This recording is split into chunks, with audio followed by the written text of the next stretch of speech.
Hello everyone, অন্য এটা নতুন ভিডিঅ'লৈ আপোনালোক আটাইকে স্বাগতম জনাইছো। সিদিনা আছিল বহাগৰ 1 তাৰিখ আৰু বহাগৰ 1 তাৰিখে আমি শক্তিপীঠ কামাখ্যা মন্দিৰলৈ গৈছিলো।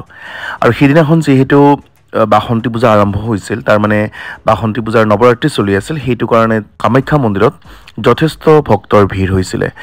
আৰু মই যিমান দূৰলৈকে জানো, আসলতে প্ৰকৃত দুৰ্গা পূজা হেনো এই সময়খিনিতে কৰা হয়। আমি যেটো সেপ্টেম্বৰ অক্টোবৰ মাহৰ দুৰ্গা পূজা পালন কৰো, সেইটো দুৰ্গা পূজাক অকাল বোধন দুৰ্গা পূজা বুলি কোৱা হয়। তাৰ মানে ৰামচন্দ্ৰই যেতিয়া সীতাক উদ্ধাৰ কৰিবলৈ ৰাৱণৰ লগত যুদ্ধ কৰিব লগা হৈছিল, সেই যুদ্ধত জয় হ'বলৈহে ৰামচন্দ্ৰই সেই সময়ত দুৰ্গা পূজা কৰিছিল আৰু সেই কাৰণে সেই দুৰ্গা পূজাক অকাল বোধন বুলি কোৱা হয়। মই যিমান দূৰলৈকে জানো, মোৰ সীমিত জ্ঞানৰ পৰা জনাইছো। যদি আপোনালোকে কিবা বেলেগকে জানে তেতিয়া হলে কমেন্ট কৰি আপোনালোকে জনাব পাৰে। আৰু সিদিনাখন শক্তিপীঠ কামাখ্যা মন্দিৰত যথেষ্ট ভক্তৰ ভিৰ হৈছিল। এই শক্তিপীঠত আছে বহুত অলৌকিক শক্তি, য'ত অসম আৰু অসমৰ বাহিৰৰ পৰা বিভিন্ন ভক্তই আহি সেই অলৌকিক শক্তিৰ উমান পাইছে, প্ৰমাণ পাইছে আৰু সেইটো কাৰণে ভক্তৰ সমাগম হয় প্ৰতি বছৰে প্ৰতিদিনে। এয়া মন্দিৰৰ ভিতৰৰ উখল মাখল পৰিৱেশ। আমি মন্দিৰৰ যিটো চেণ্ডেল থোৱা ঠাই আছিলে, তাত চেণ্ডেলবিলাক থলো আৰু মন্দিৰৰ ভিতৰত প্ৰৱেশ কৰিলো। বিভিন্নজনে আহিছে বিভিন্ন ঠাইৰ পৰা। চালেই চকুৰোৱা দোকানবিলাক দেখিলে আপোনাৰো মনবিলাক ভাল লাগি যাব। আমিও তাৰ পৰা চাকি আৰু ধূপ ললো আৰু লৈ মন্দিৰৰ ভিতৰত প্ৰৱেশ কৰিলো। এয়াই হৈছে মন্দিৰৰ ভিতৰৰ পৰিৱেশ। মন্দিৰৰ ভিতৰত প্ৰৱেশ কৰি আমি পোনে পোনে গলো আমাৰ হাত ভৰি ধুবলৈ।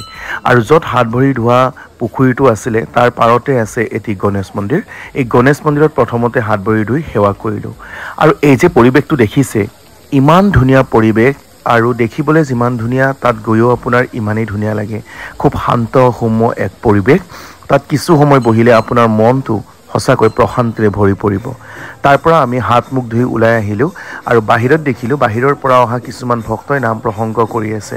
মানে মাৰ আশীষ ল'বলৈ আহি তেওঁলোকে তাত তেনেদৰে ভক্তিভাৱেৰে নাম প্ৰসংগ কৰিছে। আৰু মন্দিৰৰ দুৱাৰ যিহেতু বন্ধ আছিলে, সেইটো কাৰণে আমি মন্দিৰৰ ভিতৰত যোৱাৰ কাৰণে চেষ্টা নকৰিলো। বাহিৰৰ পৰা আমি মাক দৰ্শন কৰিলো। আৰু মই যিমানখিনি দেখিছো, প্ৰতিজন ভক্তই কিন্তু আহি মন্দিৰৰ চাৰিওফালে প্ৰদক্ষিণ কৰি বাহিৰৰ পৰাই সেৱা লৈছে। আৰু এই ঠাইখিনি হৈছে চাকি ধূপ জ্বলোৱা ঠাই। এই নিৰ্দিষ্টকৈ থোৱা ঠাইখিনিতে আমিও নিজে নিয়া সেই ধূপ চাকিখিনি ইয়াতে জ্বলালোঁ আৰু জ্বলাই কাষতে থকা এই নাৰিকল ভঙা যিটো মন্দিৰ, এই মন্দিৰটোতো আমি এভাগ সেৱা ল'লোঁ। তাৰপিছত গৈ মূল মন্দিৰত এভাগ সেৱা ল'লোঁ, লৈ মাৰ মন্দিৰৰ চাৰিওফালে আমি এবাৰ প্ৰদক্ষিণ কৰিলোঁ। চাওকচোন কিমান ধুনীয়া পৰিৱেশটো, কিবা এটা শান্তি পোৱা যায় এই মা কামাখ্যাৰ মন্দিৰৰ ওচৰত গ'লে। যেতিয়াই গৈছোঁ তেতিয়াই খুব ধুনীয়া এক শান্তি পৰিৱেশে বিৰাজ কৰি থাকে।